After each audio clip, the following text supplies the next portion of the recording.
This is Appie. He came to China as a backpacker, but ended up in Shenzhen, sourcing products and planning a new online business in Europe.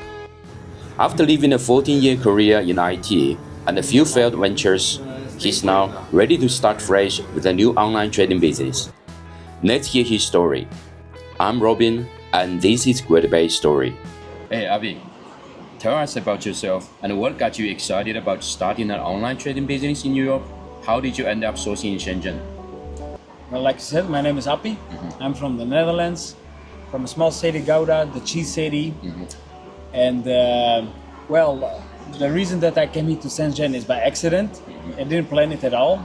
I planned to go to Beijing, maybe also Macau, because my second flight was to Macau, but I skipped the flight. I stayed in Beijing, and the plan was to go to Japan, to Philippines, and Southeast Asia, basically. I had a meeting in Weifang for some business. After that, I was in contact with my friend from the Netherlands, and he told me, can you go to this city, which is close to Shanghai, to check some business over there. He was working on it. I didn't know he was working on it, so it was a surprise for me. So I went over to the factory and got some information and contacts and everything. So basically after that, I was looking into more opportunities in Shenzhen. So this is the reason I came to Shenzhen, because it's the capital of technology, high-tech factories, and high-quality products. And I was thinking I want to explore it, what the market can offer me, what's here that we don't have it back home in the Netherlands or Europe, that I can possibly export or make my own product, like white labeling or whatsoever. So that's how I came to Shenzhen. Okay. You've tried other ventures before. What's one big lesson you learned that's helping you now as you build your online trading business? Yes, I have a few big lessons. One of the biggest is you have to start small. Don't go too big. I tried to start with coffee from Colombia, but it didn't work out with my companion in Colombia. Then later on, I wanted to start during COVID in Mexico. I was living back then, staying in Mexico, to have export of coffee from Mexico to the Netherlands, and macadamia nuts. Macadamia nuts were limited. It's a little bit hard to get. The coffee, there was enough, and really good quality from over there, the best quality from Mexico, really delicious coffee. The only problem is you need like high investments, over 100,000 euros to get it to get it to the Netherlands, to get it shipped over there, to buy the product, etc. So it was risky because it was COVID time, and because of the COVID, there were many ships that could not move anymore. They had to be docked for months. It was a huge risk to take it. Maybe after 3 months, the coffee beans are not good anymore, especially if they sit for such a long time at sea. Maybe you can throw it away, and that's not worth it to invest 100,000 euros or more to get the coffee beans to the Netherlands. So I saw too much risk in it, and it was also a huge loss if it failed. The same happened also with export from water, with alkaline water from Eastern Europe. It's also a huge investment, around 40,000 euros to get it shipped to your warehouse. You have to pay a monthly fee to your warehouse. Also that it's risky, you don't know if you can sell it. So I had to skip that one as well. After that, I started to follow a course how to sell with helium-10 on Amazon. I have an Amazon sellers account. I made a Shopify account, Alibaba account, all those accounts to find the product. And it took me a long time. At the end, I didn't find the right product. So that's why I decided to come to China, to see it myself, to get inspired, to find the right products. I got lucky that I met Eddie, and he invited me to this group in Shenzhen, where I met over 30 people, most young entrepreneurs, few really experienced people, like Tony. So I hope I can collaborate with them in the future, even with you, that we can together help each other out to find the right factories for the right prices and get everything done so it can be shipped to Europe. Yeah, grow the business together. Yeah. What's it been like coming to Shenzhen to find products for your online trading business? How do you decide what products to sell in Europe? Well, it's a very good question to start with. I think one of the things, it's at one hand it's easy, and the other hand it's really difficult. Yeah. Because you get so many options, you don't know what to choose. So this is the big downside. So you have to filter out 1 to max 3 things that you want to start with. That's low cost, that you can manufacture at a low price, and also have a lower MOP. So you don't have to have a full container, whatever, what translates easy to tens of thousands of euros or even more. So that's the most important thing. Okay. How do you decide what products to sell in Europe? Well, that's a gamble. You look what's not existing in Europe, where you see potential. What I do basically is trying to get feedback from people from the Netherlands, from friends, from family, etc. To ask them, like, would you buy this product if it exists? At what price, etc. To have like a little market surveillance, but then with friends and family. If they give me the feedback, yes, a lot of people are looking for this particular product, then I will start find the right factory, make the right contracts, so I can start shipping it to the Amazon warehouse. So it's like do the marketing research among friends, family first? Yes. On the job, basically. Okay. Not like a real, not with an external agent, but like asking real people, would you buy it? Would you be interested? How much money would you pay for it, etc. This kind of questions, and with the feedback, I make the decision if it's worth selling it or not. Okay. Is this your first time sourcing in China? Yes, this is my first time in China. Okay. Sourcing in China for the first time, it sounds like a big adventure. What's been the toughest part, like dealing with suppliers or logistics, and how are you handling it? Well, I think logistics, you can find some companies even in the Netherlands or other European countries. I think that this is the last or least difficult thing. I think the most difficult thing is if you don't speak Chinese, Mandarin, you will have a disadvantage. And you will find a lot of people want to sell you things at a way higher price than at the factory, like 3, 4, 5x. And this is something you have to be careful with. Don't buy from the first vendor. Try 4, 5, 6 other ones and try to lower the price. And I think it's very smart to make the right contacts in China, people you can trust, like you. So that speaks both good English and Chinese, and together you can negotiate prices, manufacturing, MOQs, delivery, all these kind of things. I'm definitely be honored to help or assist your business. Have you hit any language or communication barriers when talking to Shenzhen suppliers? Can you share a moment and how you got through it? Yes, sometimes it's really difficult in a sense. We use translate software, and many times I find that the translation is not accurate, or at least not a normal spoken language. Like the English output uses different kind of words that's not normally used by normal people in normal conversations. Like really difficult words. And many times they don't understand the meaning, or you get like double same answers back from the translator, and you know the person means something else, but it's translating wrongly, so you get wrong information. You plan to reinvest the profits to grow your online trading business. What's your strategy for launching your first products in Europe, and how does Shenzhen set up, like its factories or shipping, help you out?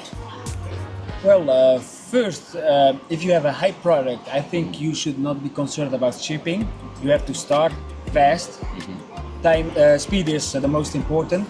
So if you find the right market, I give you an example, Labubu for example, those dolls, you cannot get it anywhere, it's everywhere sold out here, but if you want it, just buy them as fast as possible, put them on air freight and ship them in a couple of days to the Netherlands. Don't take the sea route because it takes like 40 days, and that's way too long. You got the risk that the trend is over and you are stuck with your products.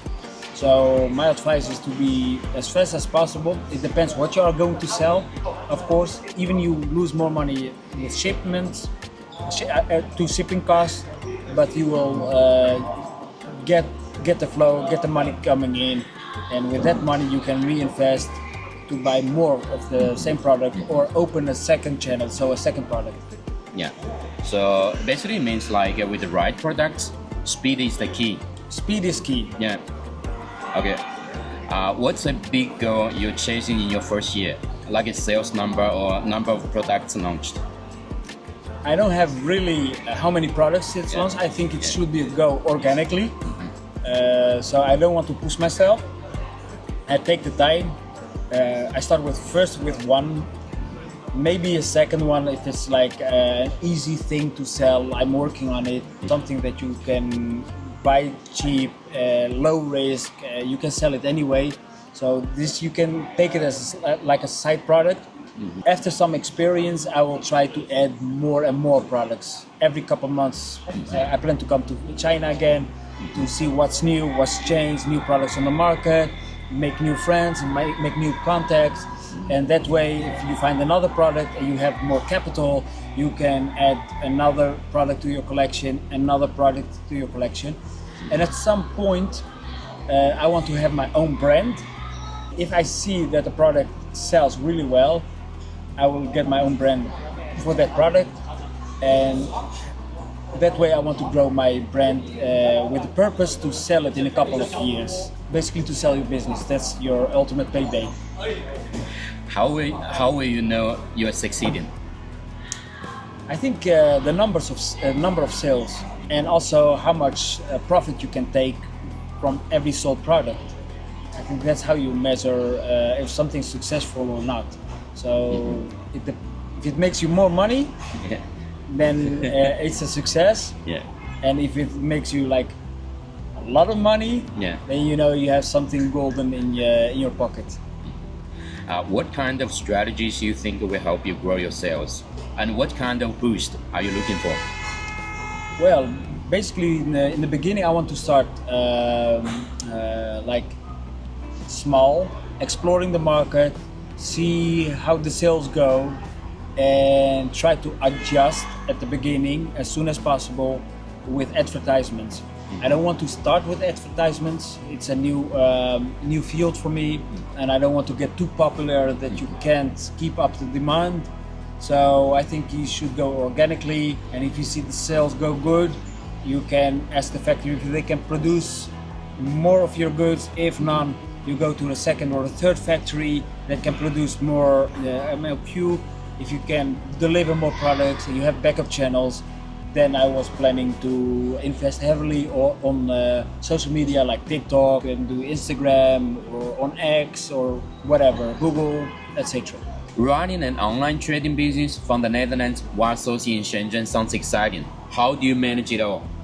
Well, I manage it in baby steps. Find the factory where I can produce my goods. Shipment should be easy. My first factory already has like a delivery option included in my product, so I don't have to worry about the shipment cost. They handle everything. They bring it to my warehouse or whatever I want it to be. And I have pretty low MLQ, so I can start hassle-free.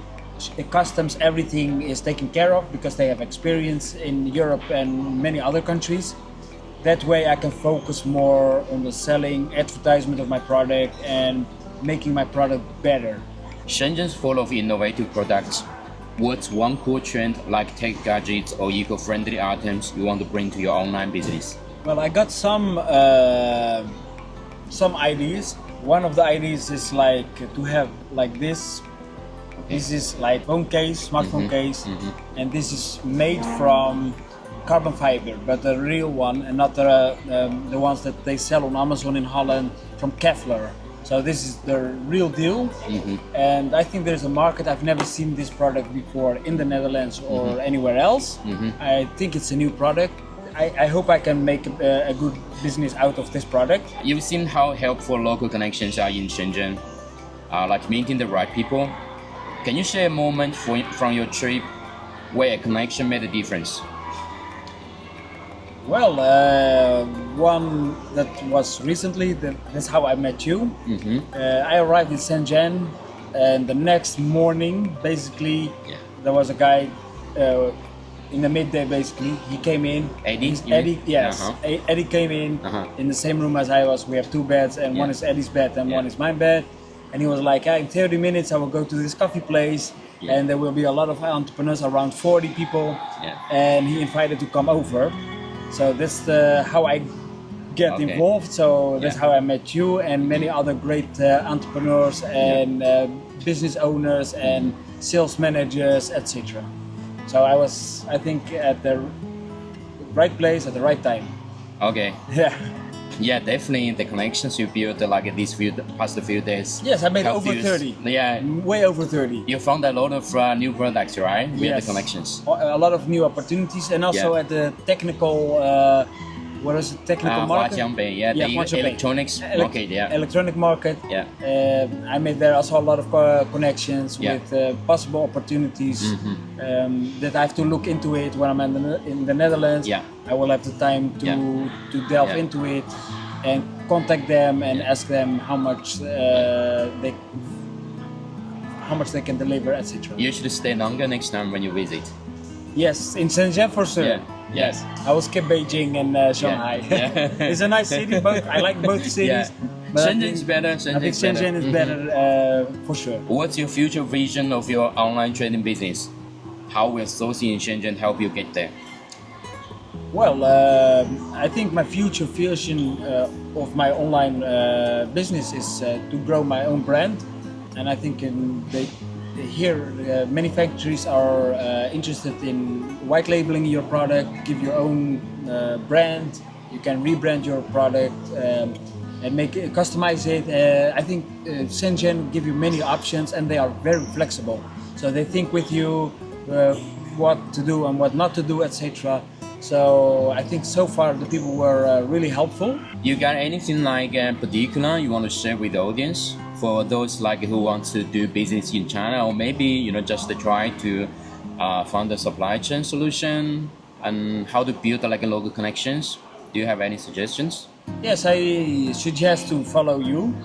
Thank you. Especially go to his website, follow him on WeChat or X or other platforms. Yeah. Be part of a community. It's very important. Yes. And personally, my advice is go with the newer entrepreneurs because they are very helpful. They have more time for you. Many of them speak English or know what they are talking about. And you can start your business at your own pace, because if you go to the bigger guys, they will ask full-size containers for the first time. You need more capital to invest. So if you are brand new, try to make local contacts and grow together, because that way you will have an organic. Small startups grow together. Yeah, small. Yeah, that's a great. Great say, yes. Yeah, we should also help each other to grow. Yeah. Yeah, so both sides learn and both sides benefits. Yeah. I agree. Thank you so much for sharing your story. Wishing you all the best with your online trading business. Yeah, you're welcome. Hope to see you soon in China next time. Yes, I think I will be soon back in China, and like I said, we need maybe another interview in maybe 6 months or so. Following interview probably will be like about your established brand. Yes. Yeah. Establish a brand, or I can talk in depth about my sales and everything. Yes. Yeah, definitely. Looking forward to it. Also, me too. You might also want to build your own social presence in the future, so people can also get to know you, know your brand. Yes, for sure. Yeah. I'm working on it. Yeah. First, my product name should be final. My logo should be final. Yeah. Then I can make the right social media presence. Because I don't want to have like a changing name all the time. Just one brand name. I stand behind this product. It's my product. And that way I want to use it on different social media websites.